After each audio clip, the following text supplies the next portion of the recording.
Varicose veins కి సరైన చికిత్స కోసం సంప్రదించండి ఎవిస్ హాస్పిటల్. నమస్తే రమ్మగారు. నమస్తే జయ. రమ్మగారు, ఈ మధ్య మీరు తీర్థయాత్రలు బాగా చేస్తున్నారండి. వారం వారం వెళ్ళిపోతున్నారా ఇంచుమించుగా? ఏదో కుదిరితే జయ, వారం వారం కుదరట్లేదు, కొంచెం గ్యాప్ వచ్చేసింది కానీ వెళ్ళాం మళ్ళీ ఒక ఆదివారం నాడు. మైసూరు వెళ్ళొచ్చాక ఇదేనా మళ్ళీ వెళ్ళొచ్చారా? మొన్నేనా? మైసూరు వెళ్ళాక మధ్యలో ఇంకేదో చిన్న ట్రిప్ చేసాము. ఓకే. అది పెద్ద చెప్పుకోదగింది కాదు, వెళ్తూ ఉన్నదే. ఓకే. ఈసారి ఎప్పుడు వెళ్ళని క్షేత్రానికి వెళ్ళాం. ఎస్, కోటప్పకొండకు వెళ్ళొచ్చారు. ఏం మొక్కుకుని వచ్చారు కోటప్పకొండకి వెళ్ళి? అసలు మామూలుగానే గుళ్ళో నాకు బుద్ధి ప్రసరించదు జయ, మనసుకి ఏమీ రాదు. ఏమీ రాదు. అంటే అది అడగాలి ఇది అడగాలి చెప్పాలి, అటువంటివి తట్టవు. ఇంకా అలా చూస్తూ ఉంటా, ఏదైనా మననం చేసుకుంటాను. ఆ శ్లోకం మీదో స్తోత్రం మీదో దేని మీదో ఒక దాని మీద మనసు ఉంటూ ఉంటుంది. అది జరిగేది చూస్తూ ఉంటాను. విగ్రహాలు స్వరూపాలు విష్ణు స్వరూపాలు అవి అయితే ఇక భయం మర్చిపోయి ఏడు చేసుకుంటూ ఉంటాను. తన్మయత్వం పొందుతాను, మై మర్చిపోతాను అనమాట. శివాలయాల్లో అయితే శివనామస్మరణ చేస్తుంటే ఒక ఊహ రాదు నాకు. ఇంటికి వచ్చేటప్పుడు అనుకుంటా పిల్లల పేర్లు తలుచుకుంటే బాగుండేది అని. ఇంటి దగ్గర కూర్చున్నప్పుడు దేవుడి దగ్గర కూర్చుంటాను చూడు, అప్పుడు నేను ప్రతిరోజు చెప్పుకుంటాను. ఇలా అందరి పిల్లల పేర్లు చెప్పుకుంటాను. మా ఇంట్లో ఎవరికైనా సరే సద్బుద్ధి కావాలి పిల్లలందరికీ. వీళ్ళేమి దురభ్యాసాలు దురాచారాలు దుర్వ్యవసాయాలు పోకుండా, స్నేహాలకి వెళ్ళకుండా మంచి పద్ధతిగా జీవితం జీవించాలి. ఇతరులను ఇబ్బంది పెట్టకూడదు, ఆడపిల్లలు ఉసురు పోసుకోకూడదు. అలాంటి కొన్ని వాక్యాలు ఇంట్లో చెప్పుకుంటాను నేను ప్రతిరోజు నిత్యము. రాముడికి ఇదంతా ఈ లిస్ట్ అంతా నివేదన చేసే అలవాటు ఉంది. సూపర్. కానీ గుళ్ళోకి వెళ్తే ఆ ఊహ రాదు నాకు. అంటే ఆ ప్రదేశంలోని ఎనర్జీకి అలా లోబడిపోతానన్నమాట. అడగాలి, కనుక్కోవాలి, చెప్పాలి, ఇలాంటి ఊహలు అసలు రావు. కాదు రమ్మగారు, ఇప్పుడు ఒక ఆలయానికి వెళ్లే ముందే మీరు ఎప్పుడైనా అనుకుంటారా ఈ క్షేత్రం నేను దర్శించాలి అట్లా అనుకొని వెళ్తారా, లేకపోతే చూడాలి అనే ఒక ర్యాండమ్ గా వెళ్ళిపోతుంటారా? దర్శించాలనే. ఈ గురుక్షేత్రం కదా కోటప్పకొండ, మనం లాస్ట్ ఇయర్ కోటప్పకొండ ఈ క్షేత్రానికి వెళ్తే చదువు బాగా వస్తుంది, ఇది దక్షిణామూర్తి క్షేత్రం గురుక్షేత్రం అని. అవునండి. నాకు దీని వివరాలు చాలా చిన్నతనం నుంచి తెలుసు. ఇక్కడ ఉన్న ప్రత్యేకత చిన్నతనం నుంచి తెలుసు, కానీ నేను వెళ్ళలా.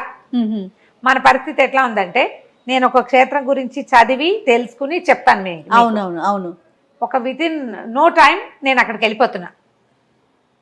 అందుకని క్షేత్రాలు చెప్పించండి అని అడుగుతుంటాను అప్పుడు, ఏదైనా కొత్త క్షేత్రం చేద్దాము అని. అవునవును. ఈ కోటప్పకొండకి 5-6 సార్లు బయలుదేరాం, కుదరలా. ఓకే.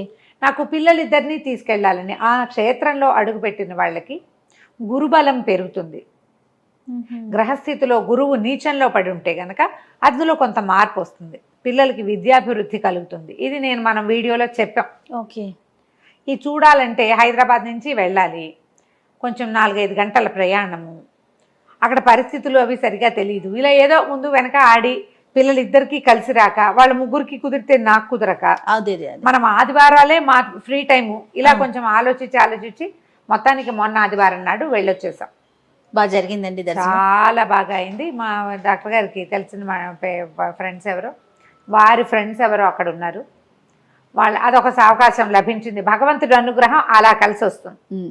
నేనేమనుకుంటాను, నేనేం అడగక్కర్లా, ఫలానా కోరిక ఇది చెయ్యి అది చెయ్యి అని భగవంతుని మనం కోరుకోకర్లా. ఆయన తెరిపిగా దర్శనం ఇచ్చాడు అంటే అంతే.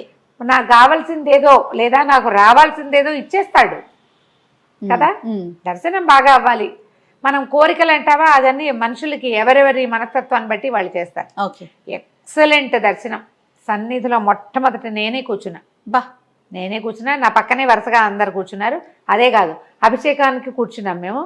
అందరి అభిషేకం చేసిన పాలు గిన్నెలు బిందెలు పువ్వులు పళ్ళు అన్నీ నా చేత్తో నేనే గుమ్మం మీద పెట్టాను. అది కూడా ఒక అదృష్టం కదా. ఇంకా రమ్మగారు, ఇప్పుడు ఆలయంలో మనం చేసే ప్రతి పని కూడా అది నిజంగా ఒక అదృష్టం కిందే భావించాలి కదండి. అవును. పొద్దున్నే బయలుదేరాము, మార్నింగ్ 5 o'clockకి. దాదాపుగా 10-10:30 అట్లా చేరిపోయాం. యాక్చువల్ నేను స్నానాలు చేయకుండా వెళ్ళాము టెంపుల్కి, నాకు సిద్ధాంతం. వీళ్ళేమో రూమ్ ఏదో దొరుకుతుంది మనకి, మేము అక్కడే స్నానం చేస్తామన్నారు. నేను మాత్రం తెల్లవారి స్నానం చేసి దీంట్లో దీపారాధన చేసుకుని నా దేవుడికి నేను ఒకసారి దండం పెట్టుకుని అప్పుడు బయలుదేరి. నేను ఇలాగే చేస్తా. ఓకే. దీపం పెట్టకుండా బయటికి వెళ్ళలేకపోతాం, అలవాటు అయిపోతే. వీటికి మరి 4ంటికి బయలుదేరి, మరీ మధ్య 1 గంటకి రాత్రి 12ంటికి బయలుదేరుతాను చూడు, వాటికి చెయ్యను. కానీ మార్నింగ్ ఫ్లైట్ ఎక్కాలన్నా నేను దీపారాధన చేసుకోవాల్సిందే. స్నానం చేస్తే ఒక కుంకుమ బొట్టు పెట్టుకోవటం, ముందు గబగబా స్తోత్రాలు ఏవో రెగ్యులర్గా చదివేవి కొన్ని చదువుకుని దీపం పెట్టేస్తా. ఓ పండు ఏదైనా నైవేద్యం పెట్టుకుంటాను. ప్రయాణంలో చదువుకుంటా మిగిలినవి. మొత్తం చదవను. నా మొత్తం చదివితే 45 minutes ప్రోగ్రామ్ నాది. ఓకే. అందుకని రామాయణ పారాయణ కూడా ఒకటి ఉంటుంది కదా, అది చేత్తో పుచ్చుకున్న పుస్తకం కూడా. సో కారులో చదువుకున్నాను. బయలుదేరిపోయాము. 10-10:30కి చేరాము. నా పిల్లలు అయినా స్నానాలు అవి చేసేసారు. ఎంత బాగుందో జయ, చాలా దూరం నుంచే కొండ కనపడుతుంది. 700 మెట్లు ఉన్నాయట. మెట్లెక్కి కూడా వెళ్ళొచ్చు. పాతకాలంలో అందరూ మెట్లెక్కే వెళ్ళేవాళ్ళు. మరి తర్వాత కాలంలో, ఇటీవల కాలంలో చక్కటి ఘాటు, హెయిర్ పిన్ బెండ్స్ ఉన్నాయి. బాగుంది. రోడ్డు చాలా ఎక్సలెంట్గా ఉంది, బ్రహ్మాండంగా. చాలా దూరం నుంచే మనకి దేవాలయపు ఇవి కనిపిస్తాయి. ఒక పెద్ద వినాయకుడి విగ్రహం ఒకటి కనపడుతూ ఉంటుంది దూరం నుంచి. అవి కూడా 2-3 ఫోటోలు తీసాం. ఈ 3-4 మలుపుల్లో మొత్తానికి ఇది చాలా ఎత్తుకొండ అని అనుకోలేకపోతాం. ఒక 1500 అడుగులు ఎత్తున్నట్టుంది భూమి మీద నుంచి. సో పర్వాలా, పెద్దది అంటే మరీ ఎత్తు అని చెప్పడానికి వీల్లేదు, ఒక మాదిరి ఎత్తు. ఈ కొండ మీదకి వెళ్ళాక చాలా విశాలంగా ఉంది, బాగా అరేంజ్ చేశారు చేయ. నేను ఆదిచుంచనగిరి వెళ్ళాను చూడు, మేము మైసూరు వెళ్ళినప్పుడు, కాలభైరవ క్షేత్రం. ఇందులోకి అడుగు పెడుతుంటే ఎందుకు అట్లా అనిపించిందో తెలీదు, నాకు అక్కడికి వెళ్ళిన ఫీల్ వచ్చింది. సేమ్ అదే రకమైన అరేంజ్మెంట్ కనపడింది. రైట్ సైడ్ అన్ని కార్లు, ఒక పెద్ద చెట్టు, కుడివైపున పెద్ద దక్షిణామూర్తి విగ్రహం అరేంజ్ చేశారు. ఓకే. ఈ ఘాట్ ఎక్కుతున్నప్పుడు కూడా బ్రహ్మ విష్ణు మహేశ్వరుల విగ్రహాలు ఉన్నాయి. పెద్ద పెద్ద విగ్రహాలు, పాలకడల మీద పడుకున్న విష్ణువు, పరమేశ్వరుడు, బ్రహ్మదేవుడు. ఆయన చేతిలో భవిష్యవాణి పట్టుకున్నట్టుగా ఇదనమాట. పైకి వెళ్తే నేను మాత్రం ఒక్క నిమిషం పాటు నేను ఆదిచుంచనగిరి దీని దగ్గర నిలబడిన ఫీల్ వచ్చింది. మీ మనసుకు అట్లా అనిపించింది. అలా అనిపించింది. మా వాళ్ళు ఏమంటారంటే అది కూడా సేమ్ ఇలాంటి అమరికతోటే ఉంది, అందుకని నీకు అట్లా అనిపించింది అన్నారు. నేను మాత్రం ఒక భైరవ క్షేత్రపు భావన వచ్చింది నాకు. దాటి ముందుకెళ్తే కొంచెం అన్ని మెట్లు ఉన్నాయి బాగా. ఆ పై భాగానికి వెళ్ళటానికి ఇట్లా స్ట్రైట్గా మెట్లు, చక్కగా విశాలమైన ప్రాంగణం, చాలా విశాలంగా ఉంది. ఎంత పెద్దదో, భలే బాగుంది. ఈ లోపలికి వెళ్ళిన తర్వాత మనం కొండెక్కటానికి మనకి ఎలా ఉందంటే, అది ఇటువైపుకి మెట్లు స్వామివారి సన్నిధి, మళ్ళీ కుడివైపు నుంచి మెట్లు, పైన పుట్ట ఒకటి ఉందట. అక్కడికి నేను సగం మెట్లు ఎక్కి కూర్చున్నాను. నాకు బాడీ కొంచెం ఈ మధ్య బ్యాలెన్స్ అవుట్ అవుతుందన్నా, కొంచెం స్పాండిలైటిస్ అగ్రవేషన్లో ఉంది. మా వాళ్ళు 3 పైకి వెళ్ళారు, అక్కడ పైన పుట్ట అది ఉంది అని చెప్పారు. నేను అక్కడికి వెళ్ళాల. ఈ పాత గుహలు అవి ఉన్నాయట ఇక్కడ. ఆ తర్వాత ఏమో గొల్లభామ మందిరం ఒకటి ఉంది. అంటే పరమేశ్వరుని ఇక్కడ స్వామిని తెలుసుకున్న ఒక అమ్మాయి ఆనందవల్లి అంటారు, ఆవిడ గుడి కొంచెం కిందకి మెట్లు దిగి వెళ్ళాలన్నమాట. పెద్ద శివలింగం లోపల ఎంతమంది జనం ఉన్నా, మనం మండపం లోపలికి చూస్తుంటే, ఆ అంతరాలయంలోకి చూస్తే ఎంత ప్రశాంతంగా ఉన్నట్టుందో. ఎంతమంది ఉన్నారో అభిషేకానికి, కిక్కిరిసిపోయింది. అంతరాలయపు 2వ భాగం, ద్వితీయ భాగం, స్వామివారు ఉండేది ప్రధాన అంతరాలయం కదా, గర్భగుడి. అక్కడి నుంచి ఒక విశాలంగా ఒక హాల్ లాంటిది ఉంది. మొత్తం ఫుల్ హాల్ నిండిపోయింది. హాల్ తర్వాత నుంచి ఒక గుమ్మం, హాల్ దాటాక ఆ గుమ్మం నుంచి పబ్లిక్ జనాలు చూసే వాళ్ళంతా చూసి వెళ్ళిపోతున్నారు. అభిషేక జనం మాత్రం ఈ హాల్లోకి వస్తారనమాట. ఎంత నిరామయంగా ఉందంటే లోపల, అసలు ఇట్లా ప్రశాంతంగా. పెద్ద శివలింగం, చాలా బాగుంది. పెద్ద మండపం మీద ఏం చేశారంటే, పాన్వట్టం మీద నుంచి ఒక మండపం, వెండి మండపం లాంటిది ఏర్పరిచారు. అభిషేకం, ఏకరుద్రం అభిషేకం చేయించుకున్నాము. చాలామంది ఇలాగే ఎంతమందో ఉన్నారు. అందరూ పాలు, పళ్ళు, తేనె, తర్వాత బిల్వదళాలు, పంచదార తెచ్చారు కొంతమంది ఇంటి నుంచి. ఒక్కొక్క దాంతో అభిషేకానికి ఒక్కొక్క ఫలితం చెప్తారు.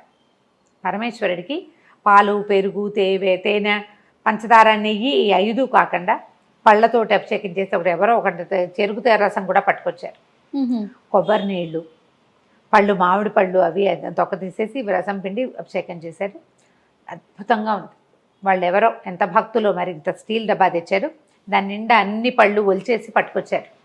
కొన్ని కమలాతొనలు ఉన్నాయి, దానిమ్మ గింజలు ఉన్నాయి, తర్వాత ఏమో ఈ మన ద్రాక్ష పళ్ళు, అవన్నీ వేసి ఒక డబ్బా తెచ్చారు. ఆ డబ్బాతో సహా అభిషేకం చేశారు. నెయ్యి, తేనె అన్నిటికీ దేనికి దానికి ప్రత్యేకంగా ఉంటుంది. వాటన్ని పంచామృతాలతో పాటుగా ఈ భస్మము అన్నిటితోటి అభిషేకం చేశారు. ఎంత బాగుందో అసలు. ఆ స్వరం ఇంకా చెవిలో ఉన్నట్టుంది. 2 అర్చక స్వాములు ఉన్నారు, చిన్నవాళ్ళల్లే ఉన్నారు. ఎంత బాగుందో మంత్రం. ఏకరుద్రం, నాకు కూడా నోటికొచ్చు రుద్రం. మా వాళ్ళ ఇంట్లో చేస్తారు, వేద పాఠశాలకు వెళ్తాం కదా, అది వింటూ ఉంటే వచ్చేస్తుంది. నేను చదవను దాన్ని, రోజువారీ రుద్రం చదవటము అలా అలవాటేం లేదు, కానీ వింటూ ఉంటే వచ్చేస్తూ ఉంటుంది కదా. ఎంత అద్భుతంగా ఉందో, చాలా ప్రశాంతంగా ఉంది. బయటికి దర్శనం చేసుకుని ఈ అభిషేకం అయిన తర్వాత బయటకు వచ్చాము. చాలామంది తెలిసిన వాళ్ళు, ఒకళ్ళిద్దరు బంధువులు కూడా కనిపించారు. బంధువుల ఫ్యామిలీ ఒకటి కనపడింది, నేను గుర్తుపట్ల. ఈ మధ్య పెళ్ళిళ్ళు అయినాయి కదా మా ఇంట్లో, వాళ్ళ అలా అన్నమాట పెళ్ళి. మా వియ్యంకుల తాలూకు బంధువులు ఎంతమందో గుర్తుపట్టారు, ఏవో ఫోటోలు గిటోలు తీసుకున్నారు. మనం సన్నిధిలో నుంచి బయటకు వచ్చాక లెఫ్ట్లో ఒక యజ్ఞశాల లాంటిది ఒకటి ఉంది. దాంట్లో ఈ కోటప్పకొండ త్రికూటాచల క్షేత్రం ఎట్లా ఏర్పడిందో పిక్చర్స్ మొత్తం కనపడ్డాయి. త్రికూటాచలం ఎలా ఏర్పడిందో ఇప్పుడు నేను చెప్పట్లేదు, మనకు కోటప్పకొండ వీడియో ఉంది, అది చూస్తే క్లారిటీ వచ్చేస్తుంది తప్పకుండా. ఇవి 3 శిఖరాలుగా ఉంటాయి. 3 శిఖరాల్లో ఒక శిఖరమే పరమేశ్వర శిఖరం అన్నమాట. బ్రహ్మ విష్ణు మహేశ్వరులని ఈ త్రికూటాలని కలుపుతూ ఈయన ఇక్కడ వెలిసాడని. అంటే దక్షయజ్ఞం తర్వాత పరమేశ్వరుడు ఇక్కడ బ్రహ్మచారి స్వరూపంలో తపస్సు చేసుకున్నాడట. అందుకని ఇది గురుక్షేత్రంగా భావించి బ్రహ్మ విష్ణువులు ఇద్దరు ఈయన దగ్గర ఉపదేశం పొందారని చెప్తారు. ఓకే, బ్రహ్మ విష్ణువు ఇద్దరు ఇక్కడ గురుపదేశం ఈయన దగ్గర. శివుడే పరమ గురువు, ఆది గురువు. మనకి ప్రపంచానికి ఆది గురువు ఆయనే. మనకు అక్షరాలు కూడా పరమేశ్వరుడి వల్లే వచ్చినాయి. ఆయనే ఇక్కడ వీళ్ళిద్దరికీ కూడా గురుపదేశం చేశాడని చెప్తారు. ఎంత చక్కగా ఉందో దేవాలయం, చాలా బ్యూటిఫుల్గా ఉంది. ఈసారి అంటే సండే సార్థకమైంది అనిపించింది. మేము ఈ దర్శనం చేసుకుని ఇక్కడ అమ్మవారు కనపడరు. ఎందుకంటే ఇది బ్రహ్మచారి స్వామి ఇక్కడ తపస్సు చేసుకున్నాడు. ఆ దక్షిణామూర్తి స్వరూపంలోనే ఇక్కడ వెలిసున్నాడు. దక్షిణామూర్తితో మనకు అమ్మవారు కనపడదు కదా, ఇది ఒక ప్రత్యేకమైన స్వరూపం కలిగిన దేవాలయంగా చెప్పుకోవాలి. అయితే ఏ ఆనందవల్లి అన్న గొల్లభామ గుడి మాత్రం స్వామివారితో పాటలేదు, కొంచెం కిందకి ఆ కొండ చలమలో కాస్త కింద వైపుకి వెళ్ళేలాగా ఉందన్నమాట. ఒక పర్వతానికి ఆనుకుని ఉన్నట్టుగా ఉంది దేవాలయం.